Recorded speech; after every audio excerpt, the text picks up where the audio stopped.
to the second season of Conversations That Connect, featuring Suki and Tayla, brought to you by Mailto Group. In this season, we delve into insightful discussions with other industry leaders, exploring the intricacies of life and success and the dynamics of the current market. So join us as we navigate the essential connections required for success in both personal and professional spaces.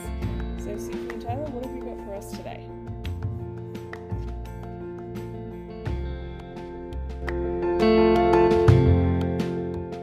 So welcome everybody to another episode of Conversations That Connect. Today, we have a very special guest, Andrew Economopoulos from Staxd. So Andrew has been a part of various digital transformation journeys, everything from spinning out technology divisions into their own product businesses to migrating large, complex legacy applications into contemporary SaaS-based systems. With all that experience, Andrew started Staxd and formed a like-minded team that believed digital transformation capabilities allows businesses to remain relevant in today's ever-changing landscape. The way Staxd assists businesses on their journey is by partnering with organizations to instill confidence and bridge the gap between technology and the business to help navigate and introduce fit-for-purpose, scalable, and reliable principles and capabilities in a human-centered way that leads to long-lasting partnerships for ongoing mutual success. So with all of that said, Andrew, welcome. We're very excited to talk all things transformation with you. It's going to be a hell of a journey. And yeah, we can't wait to unpack what you need to pack before you set sail. And who just knows, you might just need a bigger boat. And I do have one question.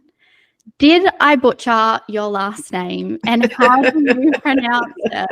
And if I did butcher it, I am so sorry. Not at all. Look, thank you very much for having me, guys. And look, I guess hopefully I can add some value away from just how to pronounce my name today. I've had everything from weird pronunciations of my name to someone actually crossing my name out at a trade show and replacing it with the word alphabet. So I was going to add the alphabet in the whole trade show. Always a fun time, but hence the reason why people have called me Econ for most of my life growing up as well. So yeah, you did pretty well for the pronunciation there, Taylor. So thank you. Amazing. Perfect. Andrew, just a little bit of a background. I know that Taylor's given us a picture of Staxd, the company. Just a bit of background as to you and how this happened, how you got to be where you are today.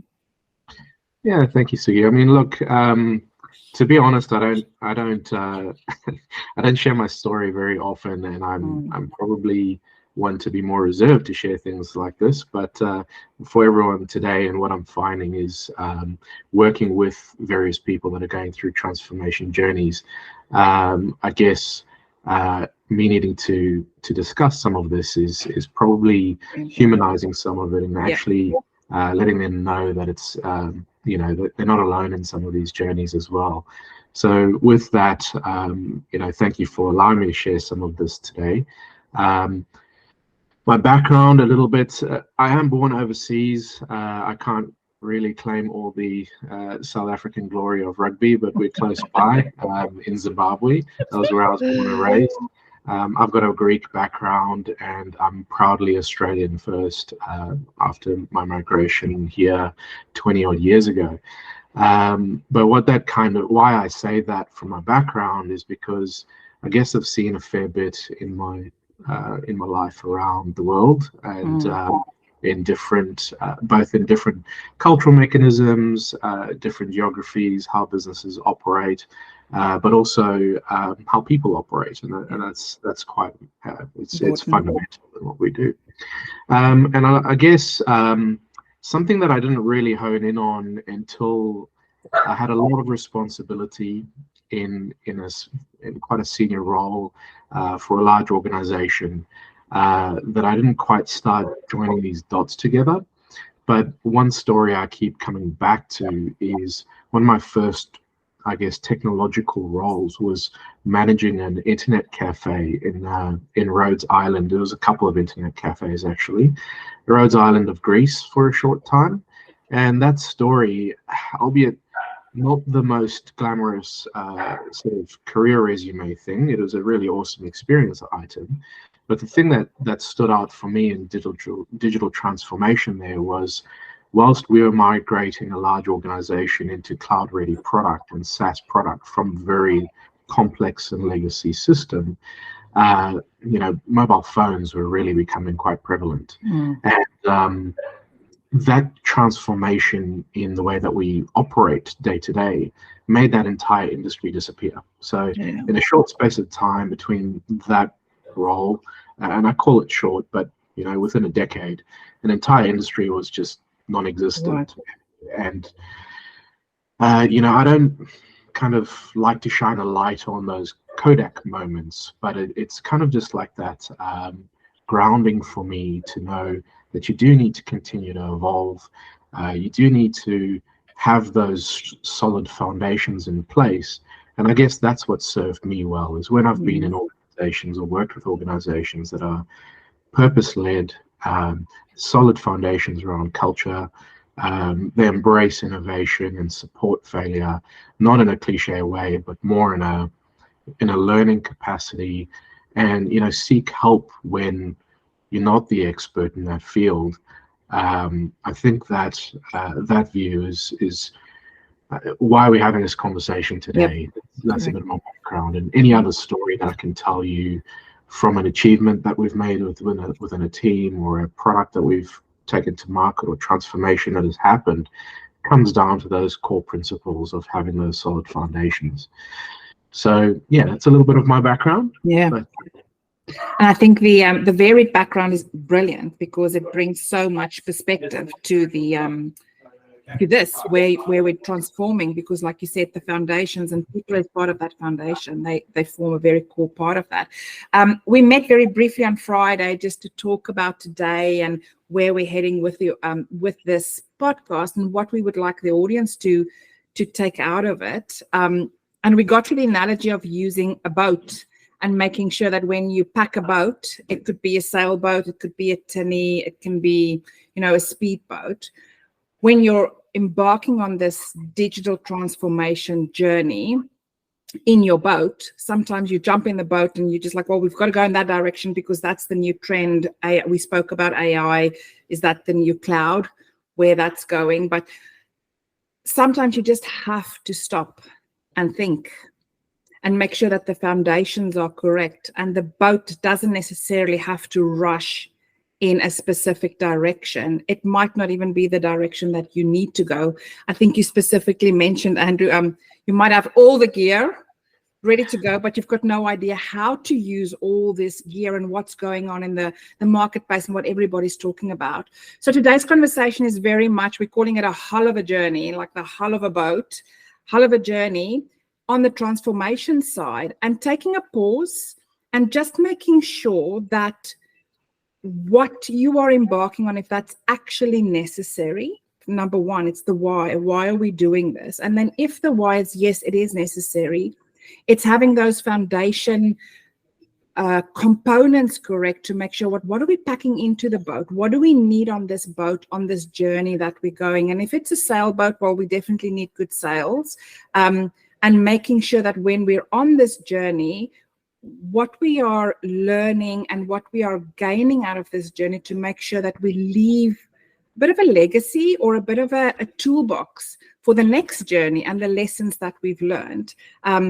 So with that in mind, let's jump into this hull of a journey and talk about the transformation side. And Andrew, how you and your organization get involved with companies from the start right through to the end, because and sometimes you don't. Sometimes you get involved in the middle when things go wrong or things have gone wrong already, and you can step in and have almost this toolbox ready to go. Okay, well, this is what we need to do. We need to fix this, and it usually starts with making sure the foundation levels are correct.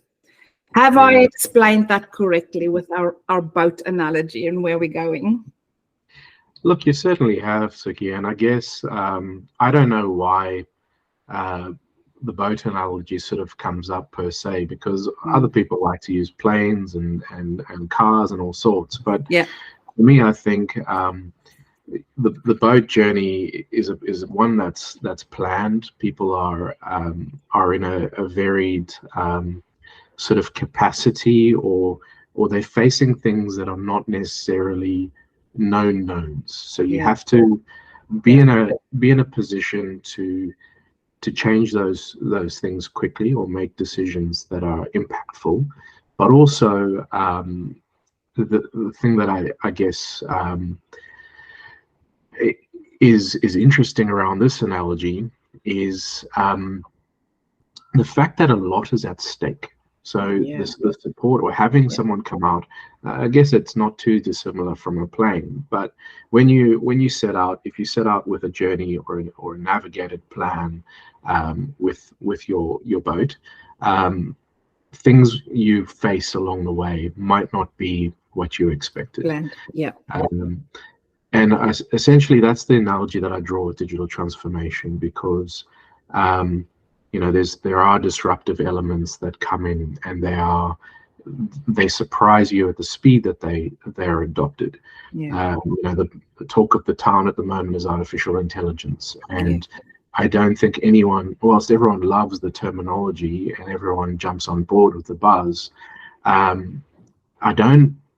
know for myself, I didn't expect it to be as prevalent in our life in less than 12 months in 2023. This thing just emerged, and at times where productivity is a concern for businesses and inflation is an issue for businesses, they're now realistically looking at a technology or a tool as the answer to some of these things. And sometimes just adopting that tool can actually land you in a worse off place. Correct. But I'm not here to sort of say be cautious or be afraid to fail. You certainly need to be cautious. I guess the things that I've learned is early adoption has its place, and sometimes your finite resources can't be exhausted on the new shiny thing. You have an outcome or a destination to get to. If it can help you get there and you can do it in a sustainable way, certainly. But if you're trying to jump in head first without getting your foundations right, that's where our message and our belief is, get that right first. Get the why right. If you need someone in your corner to support you through that, who's been through it, that navigator, the person who's been on the water when it turns and it's difficult to navigate. So you don't.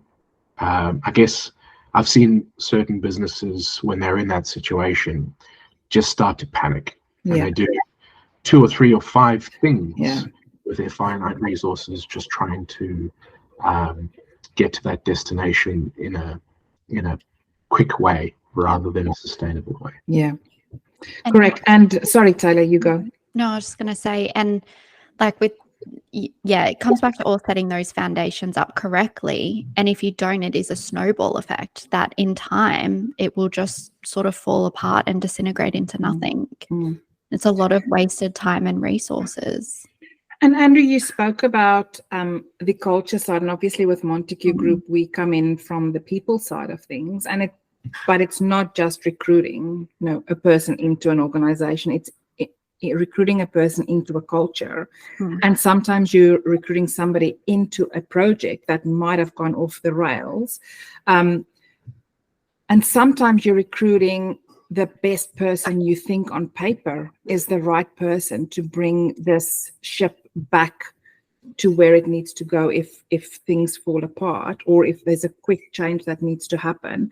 And we spoke about this again on Friday as well, is sometimes the best person on paper is not the best person to steer things back to where they need to be. Sometimes that experience, the cultural fit, can make a huge difference to an organization, and it might take a week or 2 longer, but the longevity and the sustainability of having it done correctly instead of just quickly correcting for the sake of correcting. In terms of that people side, that's really where we step in on that. But you have a team that also steps in and can adjust as you need to adjust as to where the project is at the time, what the culture of the organization is. So it's really that adaptability that's really important, and flexibility, being flexible around what's happening.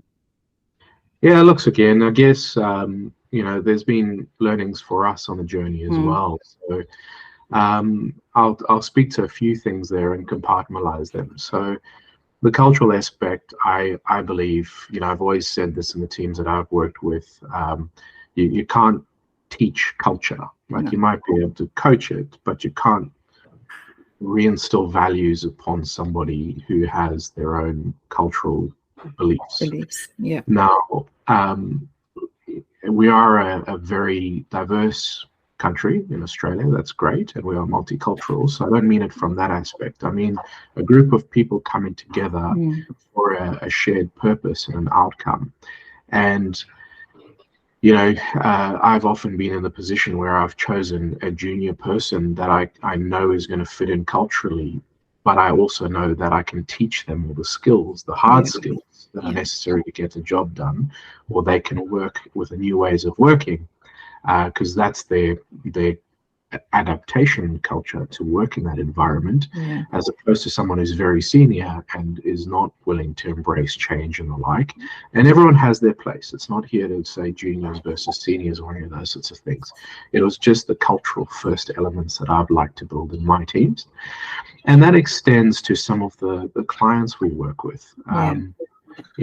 I have had to work with clients that we don't necessarily see eye to eye, and I will always add value, and I'll always work to make sure that fit is as best as we can. But when we find those realizations, it might be just a simple thing like they want a job done, and we are there with a team who can get the job done, but we're not a labor hire business. So us on time and materials, where we can do that sometimes, it's just not what we're in the game of. There's plenty of people that can provide labor hire in that capacity, where for us it's about outcome, it's about setting the strategy, it's about supporting when you need support and building those capabilities so that when we leave, you have the capabilities built in. So, I made that mistake myself in Staxd early days with a software development background. I started to try and hire software developers and build the U-Butte software development team for people. And then it's just started to become a labor hire company. And I had to pull away from that pretty quickly because that's not what we're about. And now I have more foundational things in place, like very strong partnership with software development vendors at different areas to fulfill those needs for a period of time or fit for purpose. And then I don't have to be forcing things into people's businesses that are a sales strategy. It's more around how do we support you navigate that territory at that point in time. So to connect those two dots, I guess I've seen clients who have a pressing need to build their team, and they're feeling really rushed to find all the perfect people at the right price and put 10 people together to go and build something. And that's hard. Very hard. It's hard even when there's a lot of people on the market looking for roles. It's hard for software development companies. We're using software development a lot, but it doesn't have to just be there. It's hard for technology first companies to do this, and they live and breathe it. So when you have a product or a service, and now you have to focus on this technology specific area, it can need some support. And that's where, Suki, as long as I've known you, you've always talked about the cultural aspects and the people side of things and getting that fit right. So that is very aligned to what we do. And I guess that message that I would give people is, it's not just always about what's on paper. It's taking the time to make sure they're going to be a long-lasting person in that purpose Correct. And it's exactly what you said. Sometimes you just need a quick body to come in and do a quick piece of work. And that's a different concept altogether. You're hiring somebody for a different purpose. And we obviously work in both those spaces. We work in labor hire, but we also work in building teams. And sometimes even in labor hire, you still need to have that right personal fit, somebody that fits into the team. I've seen the flip side where you've had the wrong person go into a team and the not the wrong person, just the wrong fit. It's just the wrong fit. It's detrimental, the impact that has on the rest of the team and the organization. So it's that stand still for 2 seconds and just evaluate what you need. What's the gear that we need to have? What do we need? The sunscreen? Do we need the oars? Do we need extra petrol? What do we need? And cover for the eventualities, and then maybe have an Andrew in the boat on the side going, well, if the storms come, at least we have somebody there that can guide us through that because they've been there. If you have to think about your career and specifically now with the organization, Andrew, in terms of successful projects, is there one thing that you can point to and say, I can see that this one denominator is important to have a successful project, or is that simplifying it a bit too much? The one thing, hey? No pressure. Literally what we're talking about. It's not just jumping on the boat and the one thing's going to hit the silver bullet. But is there a thread? Let's ask that. Is there a thread through successful projects? I guess we've talked a lot about it already. And I think if I was to talk about the thread, I'm a strong believer in purpose-led things. What are you in the business of? Why are you doing this? There's plenty of literature and better articulation out there than what I can do. But understanding things like when you need to pivot, the definition of a pivot isn't doing something different. It's literally staying at a center point and moving to a different pivot point. And I think that purpose and leadership in that purpose is key. It's foundational. It's in allowing the other things to fit in. And that's where, just what we were saying before, it wasn't to discount labor hire. I've used labor hire. Absolutely. It's, that's our why, is we've come to understand what our experiences led us to, what we believe in, what we can help organizations with, and that is around what we've been through, what we've seen, and how to guide people through those elements. So not everyone's in the same place, and that's where we have a little bit of a diagnostic system to be able to understand where your pain point is at that point in time, so that we can work you through that difficulty. And then, it's a continuous improvement journey from there. It's not you've reached final destination. Yeah. Correct. Yeah. And I guess on the flip side of that, what is one thing people need to avoid? Like, what's going to sink the ship? Is there, obviously it's a range of different things, but is what's crucial to sinking the ship? Yeah, it's, there's plenty of failure, and I'm just trying to think of a few that all pop up in my mind at the same time. I guess I get this little bit of my gut cringe when I hear a strong leader in a position of innovation and pivot say something that is against the tide, right? So I won't go into names right now, but there's probably a very public figure right now in the vehicle, like the normal vehicle space, fighting the resistance of EV change. And I love combustion engines as much as every other car enthusiast, but this wave of change is upon us, and that leadership on how to adapt and how to embrace is something that I see as a warning sign when When you say we've done this for 100 years, we'll do this for the Keep next doing. 100. Yep. I think those are the foundational cracks to say your capabilities on seeing the strategy and how to work with it might be something you want to look at. Yeah. And often that's not because we all need to be in electric vehicles tomorrow. It's about there's something changing here, and what does that mean for us? Correct. Yeah. It's almost that openness, that willingness to at least explore. Yeah. And see if it's relevant to your industry. If it's not, then fine, at least you've explored. But if it is, then at least you know it's coming, and you can keep an open mind around it.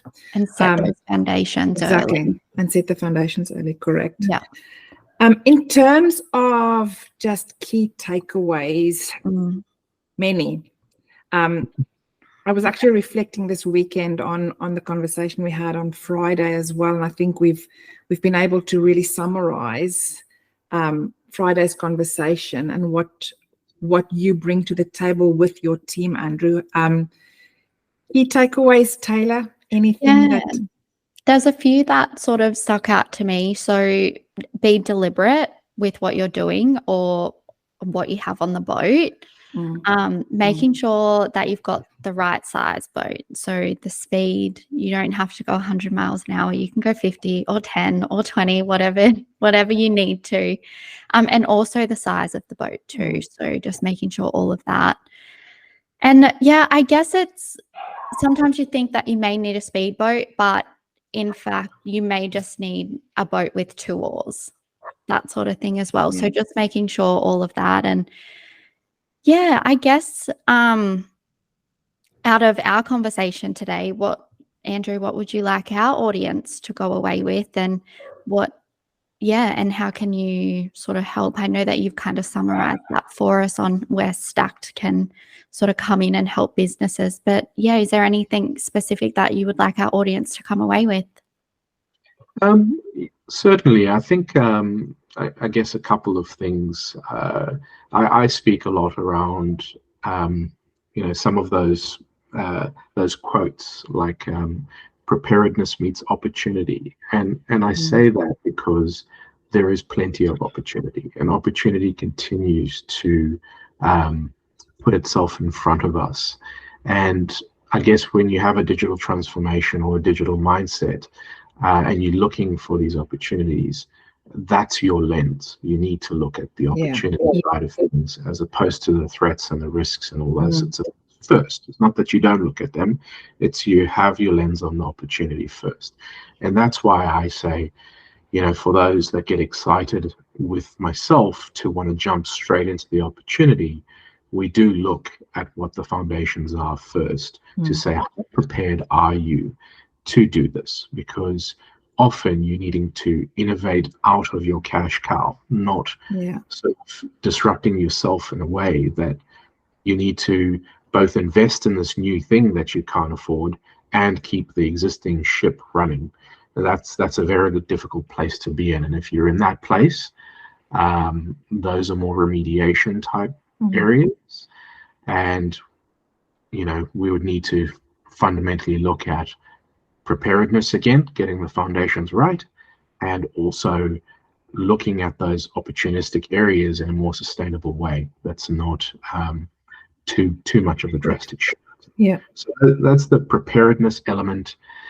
And I think, the differentiator for us, and I'll just come back to beliefs, is if people reach out to us, it's more because we can add value in a way that we know you need help, or you've got a gap in a capacity that we can support and advise around, and be that, I guess, confidence component in what you're doing in uncharted territory.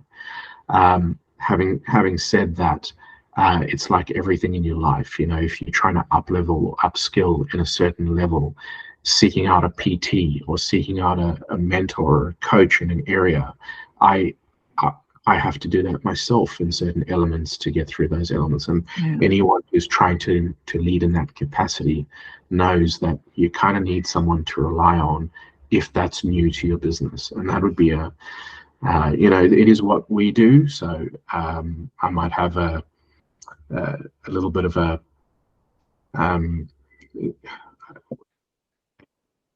belief that can assist, but in anything that you do, if you're trying to get there in a sustainable way, that PT might tell you don't have to go from zero. Sitting in charge. Yes, we know you used to play rugby in junior school and you can do that, but you haven't done anything else. It's about how to rebuild that back up and in a sustainable way. To keep going. Andrew, I just want to add to that as well. I've known you for a long time. I think the thing that always comes to the front to me when I speak with you is, and I think that's why we connect really well, is value, adding value. It's always the focus you have. And you're also, if you can't add value, when you have a conversation with somebody and you realize, well, this is not an area that I can step into and that my organization is able to add the value that you're looking for, you step away. You're like, this is not my space, but let me introduce you to somebody that can help you. So you're not adding value from a company perspective, but you still add value, even if it's a introduction to somebody else. And that's, for me, that's a very rare quality in life, is being able to see longer term what's best for a client as well. The here and now might not be the value that you can add. It might be a year or 2 years down the line, but you still add value by referring them to the right people. And it's about a long-term view. It's not a short-term hit and run. And that's what I value, not just from the organization side, but from you as a person. And it's been an absolute pleasure to have you talk to us today. I've really it's been mulling around in my head, just the conversation that we've had about the transformation and how businesses approach things and how I approach my business as well. I feel like there's a lot of similarities between Staxd and Montague Group and the values behind it. And like Suki, you said it. It's very much same but different. if we could even compare them with that. But the values, the value, the people, like you making sure that you've got the right people in place is kind of making sure we've got the right people in place. And it's very a customer centric business, always about the customer and going that extra mile, even though it's not going to pay off now, but it's that you leave that feeling. And we always kind of talk about that feeling that candidates leave us and that we want to leave candidates. And I feel like you, like from Friday and today, you've left us with a feeling and it's really nice. So thank you.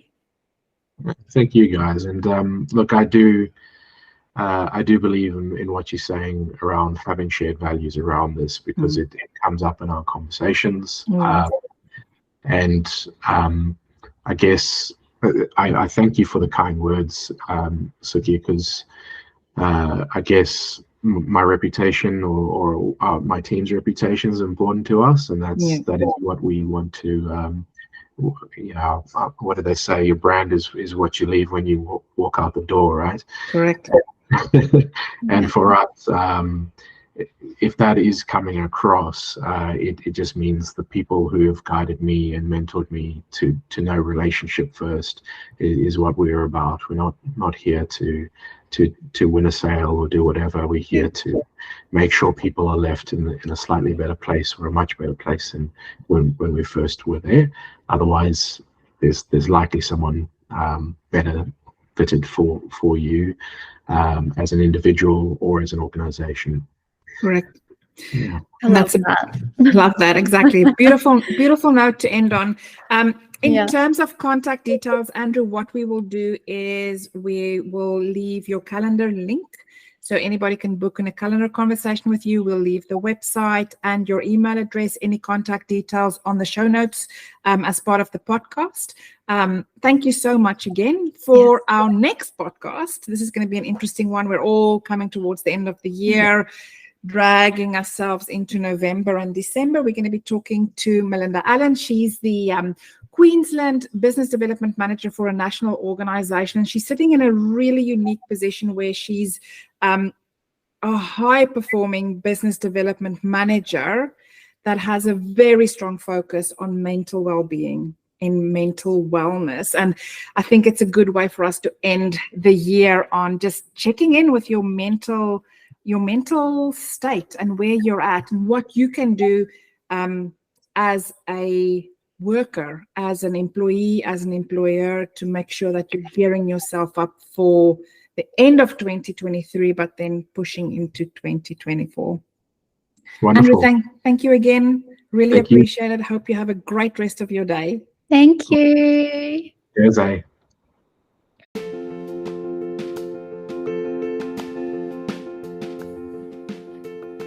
So that's it for today's episode of Conversations That Connect with Montague Group. To join past and present conversations, make sure you follow us on LinkedIn, Facebook, YouTube, and Spotify, and let us know what you'd like to have a conversation about next. Let's have a chat soon. Bye.